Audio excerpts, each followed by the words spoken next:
खंड 7 कमल में रत्न संघ और स्थानीय क्षेत्र। जैसे जैसे गौतम बुद्ध के पाठ असंख्य खोजकर्ताओं के दिलों में गूंजने लगे, एक ऊर्जावान स्थानीय क्षेत्र उनके अनुरूप होने लगा। संघ के नाम से जाने जाने वाले इस लोगों के समूह में 2 पुजारी और नन शामिल थे, जिन्होंने उत्तेजित व्यक्ति के रास्ते पर चलने के लिए सामान्य जीवन से इनकार किया था। संघ आराम और अलौकिक दिशा की तलाश करने वालों के लिए एक आश्रय में बदल गया। यह एक अलग सभा थी, जिसमें विभिन्न आधारों, स्तरों और सामाजिक स्थितियों के व्यक्ति शामिल थे, जो सभी सत्य और उन्नति के लिए अपनी सामान्य खोज में एकजुट थे। गौतम बुद्ध ने संघ में हर वर्ग को प्यार से आमंत्रित किया, चाहे उनका अतीत या स्थान रोजमर्रा की जिंदगी में कुछ भी हो। उन्होंने सभी प्राणियों के पत्राचार और पीड़ा और स्वतंत्रता के मानव अनुभव की व्यापकता पर जोर दिया। संघ के लोग सरलता और आत्मसंयम के साथ आगे बढ़ते रहे। वे बुनियादी वस्त्र पहनते थे, विनम्र रात्रिभोज खाते थे और भौतिक दुनिया के संबंधों और बाधाओं से मुक्त होकर एक स्थान से दूसरे स्थान पर भटकते थे। एक सभा में पटकारा नाम की एक युवती आंखों में आंसू लेकर संघ की ओर बढ़ी। उसे भयानक दुर्भाग्य का सामना करना पड़ा था। उसकी पत्नी, बच्चे और अभिभावक सभी की एक दुर्भाग्यपूर्ण दुर्घटना में मृत्यु हो गई थी, जिससे वह कुचलकर टूट गई थी। आराम और समझ की तलाश में पटकारा ने बुद्ध और संघ की सहानुभूतिपूर्ण उपस्थिति में शरण ली। गौतम बुद्ध ने अपनी असीम सहानुभूति के साथ उसकी मदद की और कहा, प्रिय, जीवन का विचार अल्पकालिक है और स्थायी उपस्थिति का एक आंतरिक टुकड़ा है। अपने आक्रोश को सावधानी से स्वीकार करें और इसे स्वतंत्रता की ओर बढ़ने का एक पत्थर बनने दें।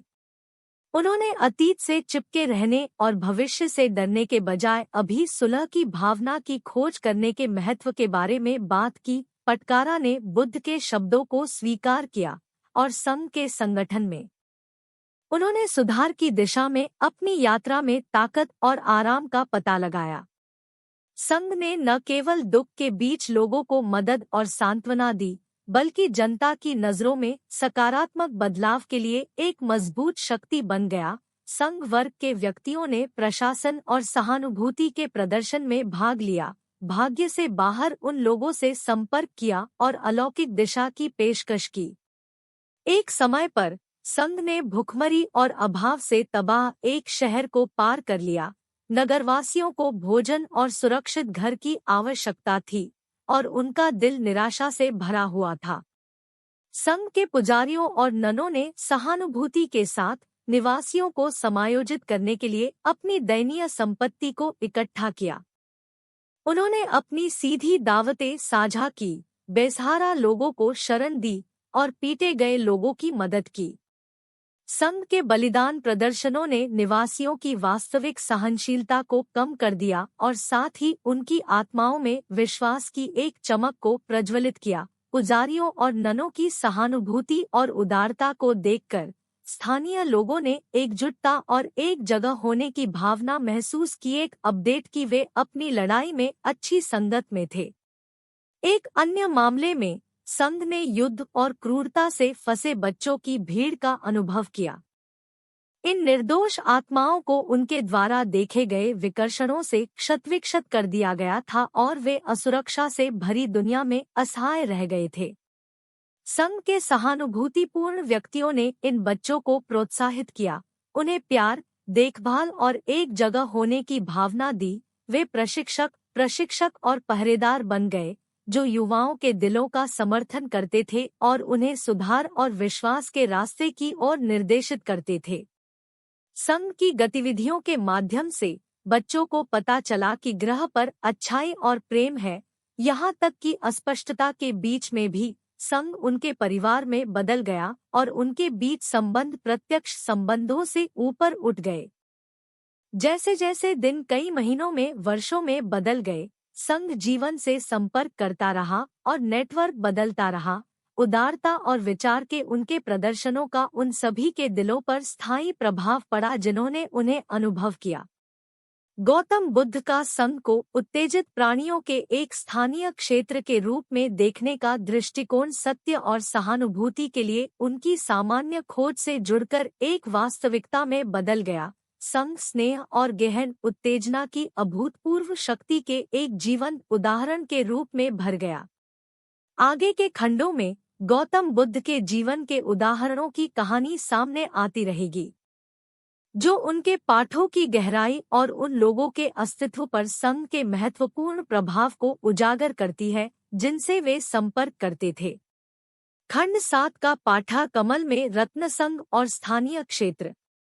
धारा 7 कमल में रत्न संघ और स्थानीय क्षेत्र सहानुभूतिपूर्ण स्थानीय क्षेत्र के महत्वपूर्ण अर्थ और अलौकिक विकास में एकजुटता की अभूतपूर्व शक्ति को रेखांकित करता है।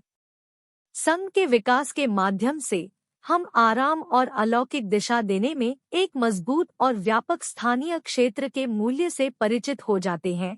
संघ विभिन्न पृष्ठभूमि के खोजकर्ताओं के लिए एक आश्रय में बदल जाता है, जो मानव दुख की सभी समावेशिता और सत्य और स्वतंत्रता के लिए सामान्य खोज का प्रदर्शन करता है। संघ के भीतर निष्पक्षता और गैरविभाजन पर गौतम बुद्ध का जोर सभी प्राणियों के जन्मजात संतुलन और अलौकिक अभ्यास में विविधता और समावेशिता को अपनाने के महत्व के संकेत के रूप में भरता है। संघ के परोपकार और प्रशासन के प्रदर्शन स्थायी और विकसित विश्वास को कम करने में सहानुभूति की अभूतपूर्व शक्ति का प्रतीक है। विचारशील इशारे और उदारता के प्रति उनका दायित्व दूसरों के लिए अनुसरण करने के लिए प्रेरणा के स्रोत में बदल जाता है, जिससे जनता की नजरों में सकारात्मक परिवर्तन का दूरगामी प्रभाव पड़ता है।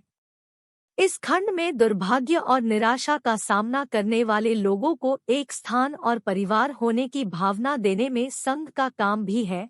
संघ के सावधानीपूर्वक विचार और निर्देशन के माध्यम से लोग सुधार और विश्वास का पता लगाते हैं, यह समझते हुए कि वे अपनी लड़ाई में अच्छी संगति में हैं। आखिरकार धारा 7 का सबक इस समझ में निहित है कि संघ सत्य और सहानुभूति के लिए उनकी सामान्य खोज से जुड़े उत्तेजित प्राणियों के एक जीवित चित्रण को संबोधित करता है, स्थानीय क्षेत्र की भावना पैदा करके और गहन उत्तेजना के रास्ते में एक दूसरे का समर्थन करके लोग महत्वपूर्ण विकास और परिवर्तन का सामना कर सकते हैं।